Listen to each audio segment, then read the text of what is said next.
Howdy. Here to do an album review today. I haven't done an album review in probably over a month.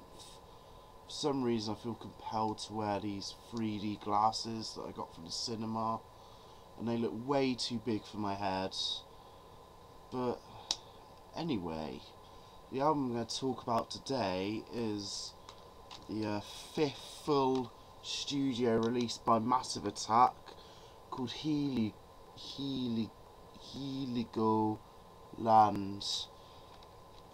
Fifth studio release. Massive Attack now pretty much are just two members. I think that's Robert Dalnaja and Daddy G, I think. And it was Horace Andy's back on this one. You know, he's a long-time collaborator. And the thing with Massive Attack is a lot of people say they're like the pioneers of trip hop or whatever, but there's also like the other side to that, because they've had songs which are like just really like classy pop songs and just well written songs, basically like Teardrop. I don't know if I'd necessarily call that trip hop. An Unfinished Symphony is like just really grandiose, and the production just really grabs your ears, and there's nothing like kind of dark or murky about it. I mean, to me, trip hop has this kind of element of kind of like laid back, kind of on a down low groove, which is a bit like dark and mysterious and hypnotic. I mean, for me, the words trip hop would probably like go with Tricky's first album, Max and K, and maybe the first Portishead album as well. And then there's like people like the Sneaker Pimps and that. I mean, I would associate that word with Massive Attack, but maybe like, I don't know, they seem more like a bit more diverse than like just that word. But so do like Tricky and Portishead, really. They've definitely come a long way from their earlier efforts. But anyway, this isn't about a genre called trip hop. No, this is about this album, the fifth album from Massive Attack, Heligoland. And basically, to me, this just seems like, oh, get all your friends to like guest on some tracks that we like just recorded on Logic or something. As a mixed kind of result to me, this album, this doesn't scream like genre busting or world shattering at all. I mean, a lot of the like melodies and just melodic lines or whatever on this record just don't feel that original to me. But then again, it's not bad. There are a few tracks on here which I'm just really not into, but there are also some that I think are really good. The opening track features Tunde Adiope from TV on the Radio, and I think it's a nice track. It's taken me a while to get into it. To me, a lot of these tracks just feel like something some people have just guested on them.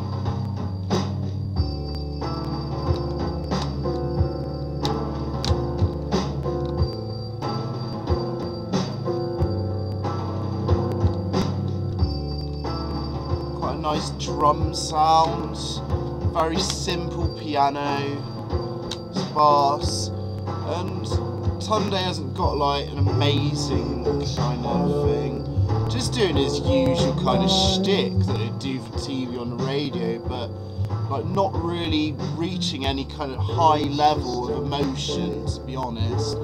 But I've got into this track after a few listens. I like it. And there's Babel.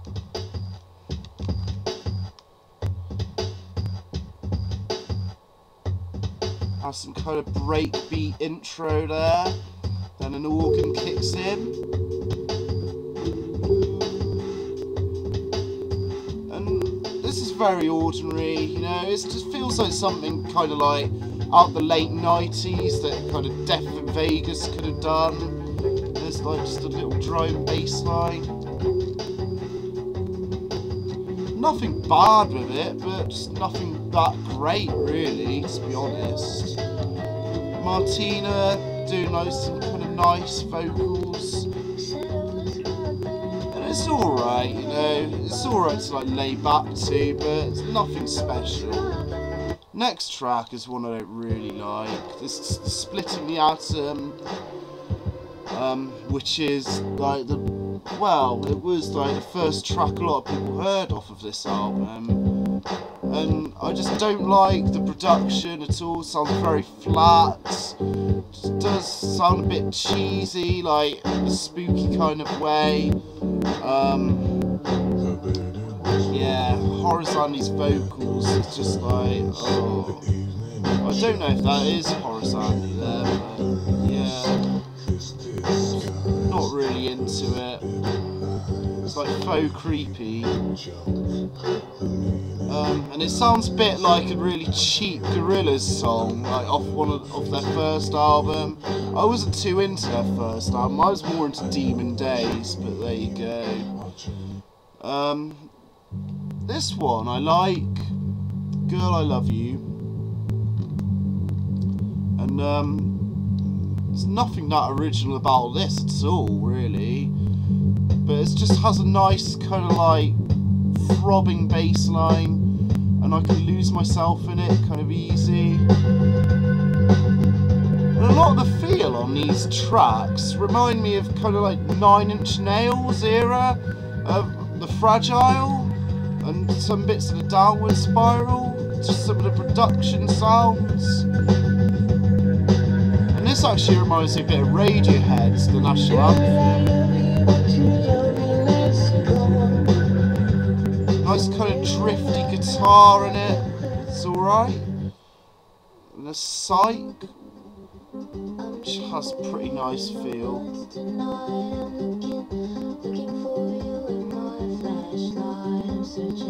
Nice kind of looped acoustic guitar there. Doesn't really do a lot. This is the favourite track for me on here, called A Flat of the Blade, featuring Guy Garvey from Elbow. I'm not the biggest Elbow fan, but there's like some stuff that they've done that I definitely do like a lot. And this is like a cool thing. It's just real kind of like bleepy electronic track that Guy Garvey's just singing on, and like there's a bit kind of like 9 Inch Nails thing.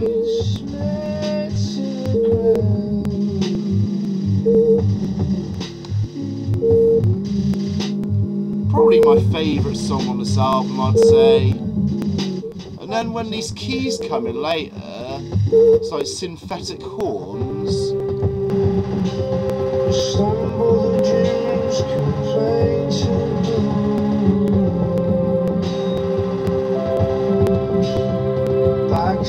That, to me, just screams of that song off the Downward Spiral by 9 Inch Nails.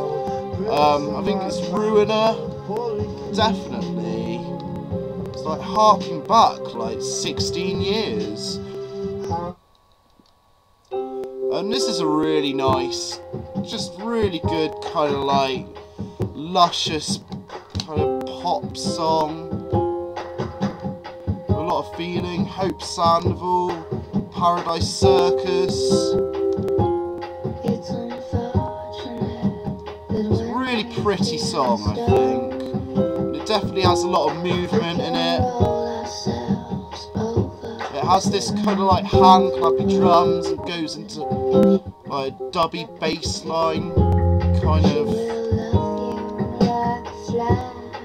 Builds up some nice strings, good stuff. Rush Minutes. Oh, this one's like all Robert Del Naja. Not very original sounding, but very kind of sinister. More to do with his vocals than anything. It's good stuff. I like this tune. Nice kind of minory guitar in there as well. A track I really don't like on the album is after that, called Saturday Come Slow, with Damon Albarn featuring on guest vocals. Just felt like Damon Albarn just farted out his vocals in the studio, just over a track that got laid down. He spreads himself way too thin these days. We can't really argue with that statement. But yeah. He's pleasant enough, but I don't know, just doesn't do anything for me. And he hasn't even sung yet. There he is. The last track, Atlas Air, has this kind of weird synth-driven thing. Probably goes on for a bit too long. So this album is very mixed. I'd say download a few of the tracks, definitely the one with Guy Garvey and Hope Sandoval and Girl I Love You. And even Pray for Rain featuring Tunde for TV and radio. That's an album review for you. The next one should be in a few weeks and will be Los Campesinos. Right, it's just boring. Hope that's any good. Cheers.